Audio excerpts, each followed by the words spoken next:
Hi everybody, I want to make an introductory video, kind of like an overview video. This is sort of going to combine a couple different lessons that I'm going to be giving you for stress. This is being made in the fall of 2020. This video is going to be generic in the sense that this can be used for class 1 and class 2 of our stress unit. Class 1 is sort of like an overview of core concepts of reminding you or teaching you for the first time if you don't know what stress is. The second class really talks about the effects of stress and fight or flight. So I'm going to use the screen sharing. I'm recording this on Zoom by myself without students, and I'm going to use the screen sharing um, process of Zoom to be able to do this, be able to share it with you. So let's get started. So there's not going to be any videos that I'm playing for you so that we don't violate any copyright rules. So let's just look at this. So here it is, and I go to my favorites because I have it saved, and I click on the save button for karabihealthpe.com. I click on that. Then I can go down to click health, or I can go and use a navigation window. I'm just going to use a navigation window. Stress goes in the mental and emotional health unit, so I click that unit. Or I can use a drop-down menu. And the topic page shows up, and there's stress. As you can see here, the topic table of contents is up at the top. So here's a table of contents, and I can click any of those links to be able to go further down in the page. And I don't usually do this in the very beginning of class. I kind of do it towards the end, but there's two quotes that I always like to say to my students. And one of them is, stress is the trash of modern life. We all generate it, but if you don't dispose of it properly, it will pile up and overtake your life. It's accredited to Donze Pace, and I got this from quote something. I can't read the rest of it. Sorry. Quote fancy, I think it says. In this particular quote here, this is accredited to Charles R. Swindoll. Life is 10% what happens to you and 90% how you react to it. So we could use this. This is from Brainy Quote. We could use this from any particular emotion or feeling, but we really talk about stress. And if you go to the web page, you can expand this text and be able to get a text version of what I'm going to be basically saying to you in short. But let's pretend that this is class 1 and you're getting a review of what should happen. So if you really want to be able to follow along and be able to just do the same thing that we're doing in class, then pause your video in a minute and write down in your notebook a synonym for stress, another word that means the same as stress. And along with that, in your own words, do not look it up, define the word stress. And a stressor is something that causes you stress.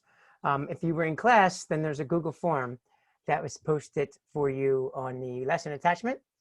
So you can click on the lesson attachment and be able to do that. But if you're not, and you're watching this from another school or watching this on a different day and you're absent or something like that, then just write a list of things that cause you stress. If you can't do that yet, then do it a little bit later, because we can talk about what those are in a few moments. So pause the video and write a definition for stress, write another word for stress, and write a list of your stressors for your as you enter. In real life, we're not pausing the video. I'm not delaying it. I'm just assuming that everybody did that and they came back. So let's go first with another word for stress. Some of the other words that you can use are anxiety. Sometimes people say nervousness. It's really not a great answer. There's some other terms as well that mean stress. Anxiety is the best synonym for it, but stress is it's something that's all around us. We can't stop it. It's around us every single day. And by definition, I don't know what your definition is. And if we were in class together, you'd be giving some answers to me. But let's just see what, whatever you say compared to what this says. It's the body or mind's reaction to change it did not expect or did not want, does not understand, or what it feels threatened by. I've evolved this definition over the course of the years. When I first started school, the textbook that I was using was called Teen Health. I think it was from Glenn I don't remember actually, to tell you the truth. Whoever makes textbooks, I want to look it up, but we're in the middle of a video, so I'm not going to. In any case, it was made by some textbook company. It was in middle school. It was a 6th grade textbook. And the definition said, the body or mind's reaction to what it feels threatened by. And I liked it and I used it. And over the course of the years, I'm like, that's not really what it does. And I've seen other definitions from different places that have said things similar to this. And I just combined a bunch of definitions into one. So I don't want to say that I made this up, but I did take this from a variety of sources over years. So first of all, it's the body or it's the mind. So if you remember from a previous video or previous classes, we talked about wellness and Pisces. We're talking about the physical, intellectual, social, emotional, and spiritual sections of oneself, among other things at times. Sometimes there's other things as well. But physical and mental are two different things. So sometimes it's our body's physical reaction, and sometimes it's our mind's physical reaction. And we react to it because it's change that we didn't expect, that we didn't want to have happen, we weren't ready for. It's things that we don't understand, our body doesn't know how to react to it, or we are feeling threatened by it. And that's really important to be able to understand. Moving forward, stressors are simply things that cause stress. Now, some things about stressors, they can be daily or current events, they can be situations, they can be people's actions, they can be decisions, they can be problems. Now look at your list of things of stressors and see how many are daily events. See how many of them are life events. See how many of them are major. See how many of them are minor. Typical big time stressors for young people tend to be peer pressure, the pressures on whether or not to use drugs or have sex, schoolwork. Right now, one of the biggest pressures is COVID-19 restrictions and being in the pandemic. There's also stress involved with the uncertainty having to do with the racial protests in the United States and the racial inequality, the social justice issues. There's also a lot of uncertainty with the election climate that it is. Coincidentally, I'm recording this the night of the vice presidential debate. So behind me is a red and blue banner. That's the colors of both the Republican and the Democratic Party, but I also picked white because we're still America. So it's a nonpartisan banner to celebrate the idea of we do have a democratic election right now that we can vote for regardless of who it is that you want to vote for. And that has nothing to do with health class, but I just wanted to point it out. It's a very neutral color, and coincidentally, in roughly an hour, I'll be watching the vice presidential debate to see what happens with that. So that could cause stress though, and that's how it's related, because the political climate lately in this country has been very stressful for a lot of people that have a lot of powerful things. One powerful idea is, one of the biggest, and just a note too, I do this in one take so that it would be all natural. Like if I was stumbling over my words, if I was making a mistake in class teaching to you live, the same thing would happen. So I'm not going and making this perfect. I'm making it real. So in any case, one of the biggest stressors in a student's life at Rush and in my life in general is having too much to do, too many things to do. And I can really relate to that, having too much to do. It's probably one of the biggest stressors. And I would be asking my students to share their stressors right now in the chat or out loud or in class. By volunteering, but whatever your stressors are, make sure that you have them. If you didn't write them down yet, pause this, look it up. And if for some reason you're like, I don't know what causes me stress, go Google typical stressors for teens and see if any of them relate to you. Then examine your life and you'll be able to add things to them. But just like I said, you can't use this for emotions, you can't use a person as a stressor. So don't say like, my mom causes me stress. No, she doesn't. Maybe your mom's rules cause you stress because she doesn't want you to do something you want to do, but your mom doesn't cause you stress. It could be things about her personality. It could be her expectations for you, but your mom doesn't cause you stress. So don't say my boyfriend causes me stress. Your boyfriend doesn't cause you stress. Your boyfriend's actions might cause you stress, maybe because he's late all the time, or maybe because he's cheating on you, or maybe because he won't tell you that he really cares about you, maybe because it's something worse, like in terms of a unhealthy relationship. I don't know, but it's the actions, not the person. So we're not targeting a person, we're not attacking a person, we're attacking a problem. So your stressors are things that happen to you most of the time. Along with stressors though, we have to recognize that they can be all different shapes and sizes. And there's going to be another video. You can probably click on it at the end of this video to be able to watch it. that I'm going to be using a backpack with things in the backpack that represent stressors. They come in all different shapes and sizes. They can be internal or external. So the external stressors are things that people say, things that people do, expectations of you, change, those kinds of things. Internal stressors are things that we sort of make up on our own, that we really stress over, but like somebody else might be like, yeah, this is not that big of a deal. So an example would be and we talked slightly about this, type A versus type B personality. A person with type A personality might be really intense on when they're going to do their work and how important it is to do their work and how well they want to do it, and get stressed when they see the missing sign on there. And a type B personality will be like, it'll get done. It'll be all right. So some of this is internal. How we look at the different stressors is sometimes our fault. So we have to be recognizing whether or not we're looking at stressors rationally or not, okay? They come in all different shapes and sizes. Oh, I already said that. Duh. They can be real or they can be perceived. So it's how you look at a particular situation, or it could be an actual stressor that everybody would agree on. Yeah, I get that. That should cause stress to you. They can be minor or major, a bunch of little things happening at once, or a real big thing. So we can go on forever about a list of little tiny minor things, but major things could be like you're moving, or somebody, unfortunately, there's a death in the family, or a divorce, or a house that caught on fire. Like these are some major things. Maybe let's get real serious. You don't know where your next meal is coming from. And wow, some major stressors, but they can be minor things too. Like so-and-so didn't invite you to their sleepover. Like that could really bother you and even make you angry. And why didn't they do it? Maybe they don't like me anymore. That's causing stress, and that's internal, your perception of the situation. So we have to deal with that. Along with minor and major, maybe it's sort of minor, but it's major for you. So maybe it's super important for you. So you got to recognize that. And they can be positive or negative. Stressors can be positive or negative. And that's something to recognize, because stress itself can also be positive or negative. And if you were looking at the actual website, there is a video. There's lots of videos that define what stress is and things like that, what stress is and the effects of stress. And as you're looking at the screen, I'm showing you that they're all right in here. And first of all, on the video, there's a video here called Under the Surface. And it's kind of like, I'm not going to show it because of copyright reasons, but when you watch it, it's called Under the Surface. It's from Austin Weidman. He posted it.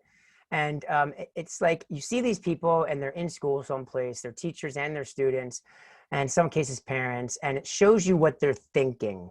And the stressors that they're going through, most of them are really big, major things that when we watch this video, some of us feel sad, but others feel people like, my life isn't as bad. And other times our students are like, you know what? I can relate exactly to what that person is thinking. I can relate exactly to what that person might be feeling. And so it's a really powerful video. It's not that long. It's only 2 or 3 minutes. So you might want to do that. And then there's some other videos here. Like this one is called Does Stress Cause Pimples? It's a TED Ed video. This one down here says how stress affects your body and how stress affects your brain. And this talks about the fight or flight, we're going to talk about in a moment. Then there's some other videos about stress and the effects of stress, effects. Inside the Mind of a Master Procrastinator. Why are you anxious when common stress is an anxiety disorder? So it goes a step further. So it's not just regular stress, it's something more that needs medical treatment. What is stress anyway? And Stress What's Up Dude. They're both middle school targeted videos, but this What is Stress Anyway is really, really good and simplistic video that's posted by More Than Medicine that will be able to explain to you everything that it is that I'm talking about. And any case, when you go all the way down to the bottom, there's some articles, and one of the articles talks about, talks about eustress, the good stress. And it's posted by Healthline. I'm not going to go and show the whole video, but it has a table of contents, so you can click and you can see what the difference is between eustress, sometimes pronounced all stress, and distress. And according to this article, as you can read, clinical psychiatrist Michael Genevieve says we rarely think of stress as a positive thing, but all stress or eustress is just that. It's positive stress.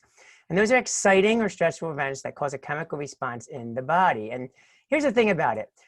Like I was about to say, your stressors can be positive or they can be negative. So there is a such thing as good stress, and it can help make you grow.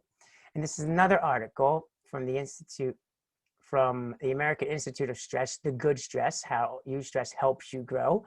And these are really good things because we hear the word stress, we immediately think bad. We think of something that's bad for us, but that's not necessarily the case. Stress can be positive or it can be negative. It can be special events that we really are going to go through and it's really going to be a great time. So for a junior in high school, it could be prom time. That could be a really exciting event, but it might be stressful getting prepared for it.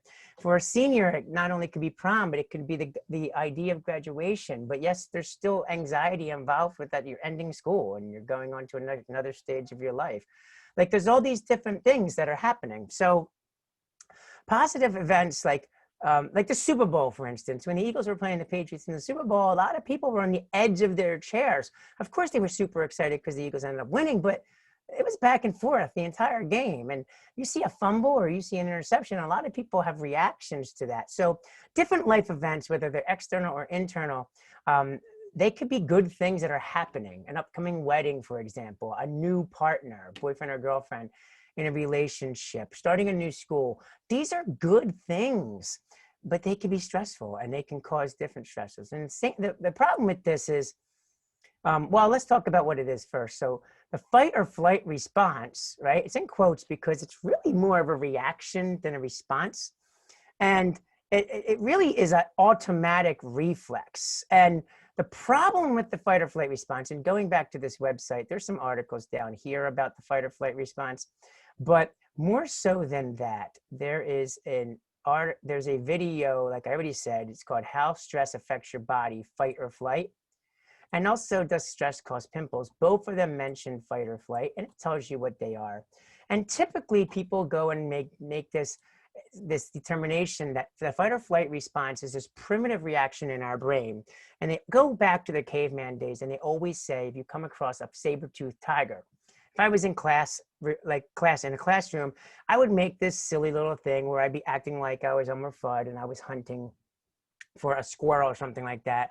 And then I felt a saber-toothed tiger come up behind me and breathe on the back of my neck and you know, whatever. And then I'd go around and I'd turn around real slowly. And then I have to make a decision on whether I literally want to fight to stay alive or flight, run away and get out of there. And that's what happens with the fight or flight response. Our body prepares us to do just that.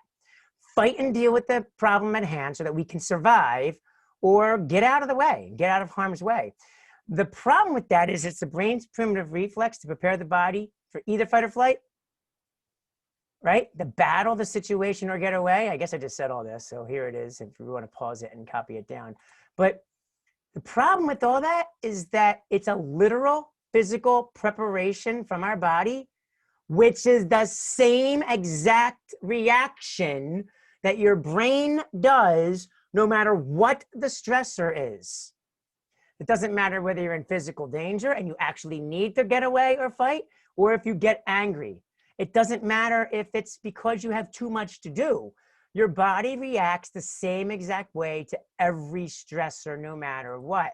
And that can cause a problem. So as I mentioned, there's a lot of videos on the stress page to be able to let you understand that more. But I also want to point out effects of stress. Now, again, there's videos for the effects of stress down here. Effects, how does it affect your brain? How does it affect your body?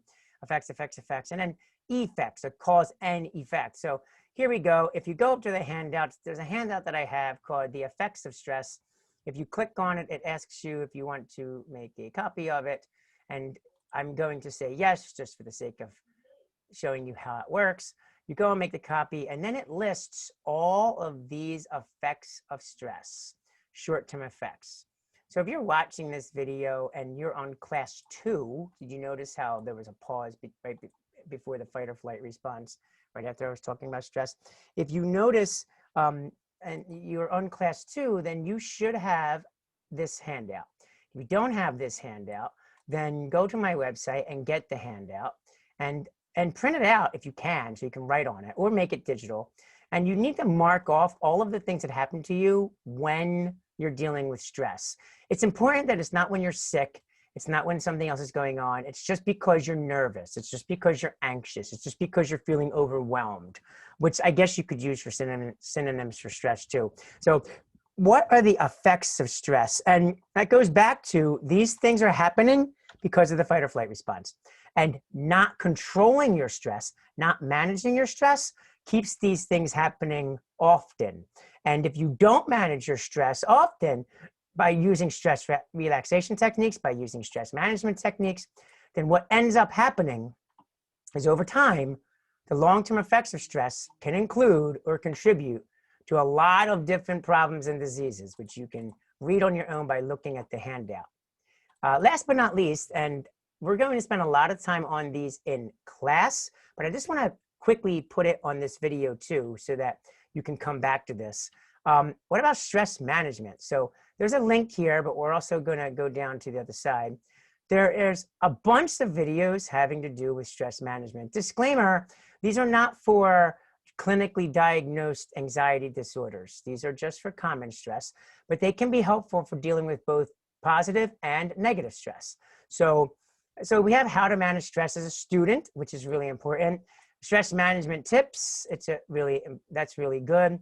Mind in a Jar is a little quick mindfulness video. It's really short. It's only like 1.5 minutes long. It's really calming, actually. And I don't typically like mindfulness, but I really liked that video. Going further down, there's 7 ways to reduce stress, then 6 stress relief tips, and then 10 stress management techniques. And then there's a breathe and relax nervous system thing. And then there's the single most important thing you can do to manage stress. That's from Dr. Mike Evans. And then there's how playing sports benefits your body and brain, which is talking about stress. And then you go down here, there's a bunch of articles as well. And one of the things that's on here that I'm going to really compliment the School District of Philadelphia for doing. This wasn't done by me. This was done by the Office of Climate and Curriculum. They made a virtual calming room.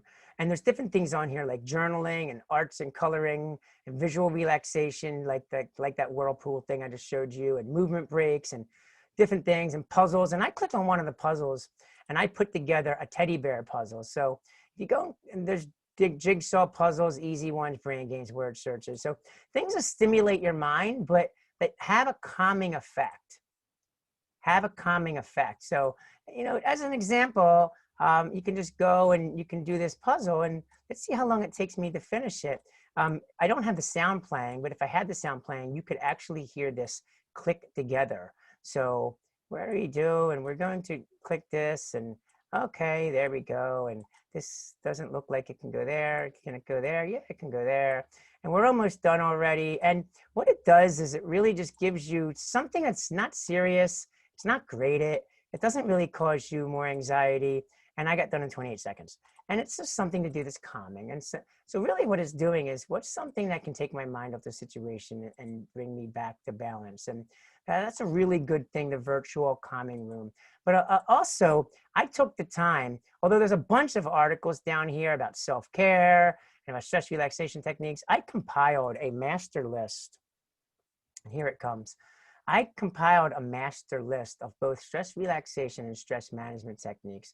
And the top defines them. Stress management techniques are techniques that you can use to specifically deal with stressors, problems, conflicts. Stress relaxation techniques are things that calm you. And then I broke them. There's a little task here for you to do. You can pause it if you want to see what it is, or you can just get the handout on your own. The website is in the description of the video. And then I break them down. So stress relaxation and calming techniques. And what are some things there? So, we have this list of 9 things, and I've explained each one of them. And then there's a section that says techniques that may be both relaxing and also help to manage or solve problems. So it goes on and talks about different things. And some of them you're not going to want to use. And this is not endorsing any single one thing. There's 9 different things. So The test that I'm going to tell my students to do is to eliminate the ones that you're never going to think about using, and circle the ones that you might, and then bold or star the ones that you definitely are going to use for your stressors. And when you go to things that are just stress management, they're not calming as much as they will solve stressors that are causing you stress. We have time management, daily planning, list of things to do, problem solving, perception evaluation, decision making, talking it out, goal setting, and prioritizing.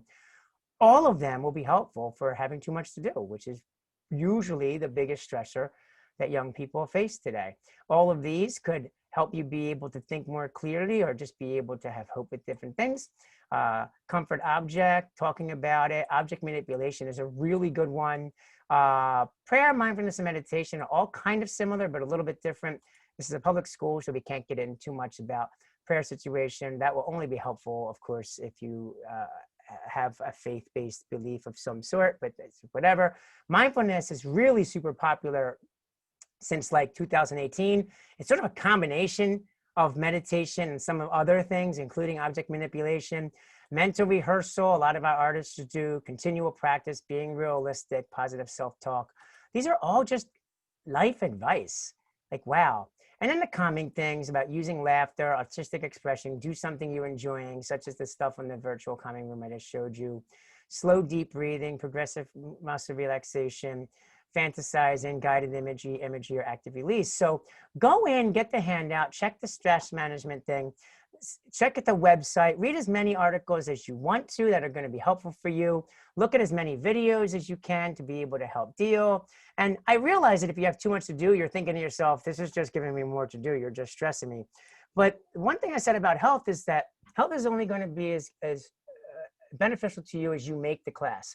And sometimes it's not about your grade. Sometimes it's not about getting an A or a B or a C or whatever it is that you're getting. Sometimes it's not about like, I need to get this work in because I need to get great grades so I can be on honor roll. Sometimes it's like, I want to learn. And it's not just, what do I need to do to get an A? What do I need to do to get paid? No, sometimes it's, this is enrichment and this is really good for me. And I want to take care of myself. And part of my self-care is understanding about the things I need to do to take care of myself. And my emotional health is super important. So last week in class, we talked about emotional health in terms of emotions and feelings and how to express them positively. And we did a special focus on anger. And we read a poem called Hurt, which is all super important. And now this week, we're talking about stress and stress management. And I think I have it under control, but I can still learn more. And I still need more tools. And I need to know where to get those tools. So take advantage of the website. And for that matter, take advantage of other websites. Use other people's sources. Talk to your parents. Talk to your friends. Talk to people that seem like they have it together and be like, what do you do to keep it together? Because I need help. All right? This is just typical daily stress. Keep that in mind. This is not anything that's a clinical condition. I'm not a doctor, psychiatrist, or a therapist. Although it seems like I'm a therapist sometimes, but I'm absolutely not a therapist. So you do what it is that you need to do for you to be successful. And at the end of this video, somewhere around here at this point, it's probably going to be some this way. It's probably going to be that way. So probably going to be in that corner somewhere. I'm really bad at this. Probably that corner right there. You're going to click a video, and if it's not there, then so what? I messed up. Click another video. It's going to be called the Backpack Stressors video, and it's just going to be a symbolic representation of the stressors we carry around with us. All right, email me if you have any questions. If you're in my class, I'll see you in class. If you're not in my class, I hope this video was valuable to you, and have a great day. See ya.